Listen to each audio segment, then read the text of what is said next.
আসসালামু আলাইকুম। কেমন আছেন সবাই? আশা করি সবাই ভালো আছেন। আলহামদুলিল্লাহ আমরাও ভালো আছি। চলে আসছি নতুন আরও একটা ভিডিও নিয়ে। তো আজ আমি দেখাবো আমি যেভাবে বিভিন্ন রকমের ভর্তা তৈরি করি।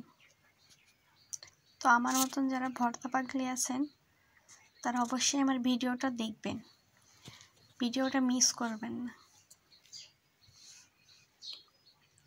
আলু ভর্তা খেতে পছন্দ করে না এরকম কোনো মানুষ আছে? আমার তো সেরকম জানা নাই।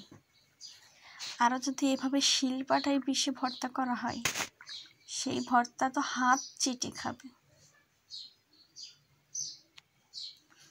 তো আমি শিলপাটাই বেশি ভর্তাগুলো করি। শিলপাটায় ভর্তা করলে ভর্তাগুলো খেতে বেশি মজা লাগে।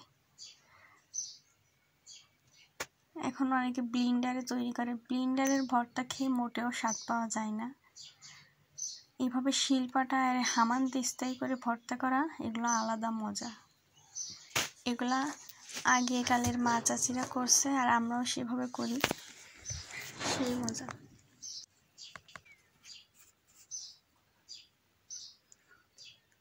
তো এইভাবে আমি পেঁয়াজ মরিচগুলো আগেই ভর্তা করে রাখি। পেঁয়াজ, শুকনো মরিচ, রসুন এগুলো সব ভেজে আলাদা করে ভর্তা করে রাখি।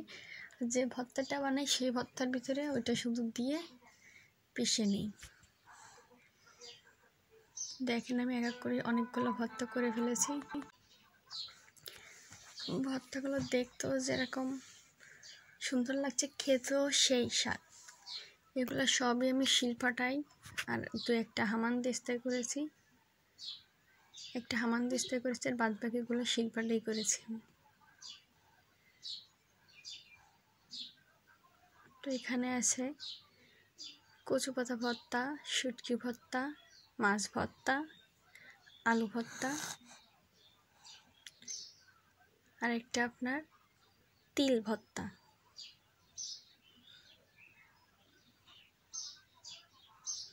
তো প্রতিটা ভর্তায় আমি এইভাবে শিলপাটাই করে নিয়েছি।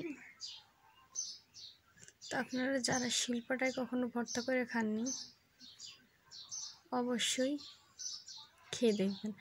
আর এই পাটায় মাখা ভাত খেতে তো আরও বেশি মজা লাগে। আপনারা কখনো খেয়েছেন কিনা জানি না, আমি খেয়েছি, আমার কাছে অনেক ভালো লাগে।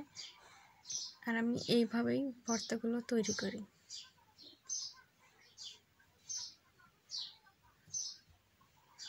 তো আমার ভর্তাগুলো বানানো শেষ। আপনারা ভর্তা খাওয়ার দাওয়াত নিন। ভর্তাগুলো খেতে সেই স্বাদ হয়েছে।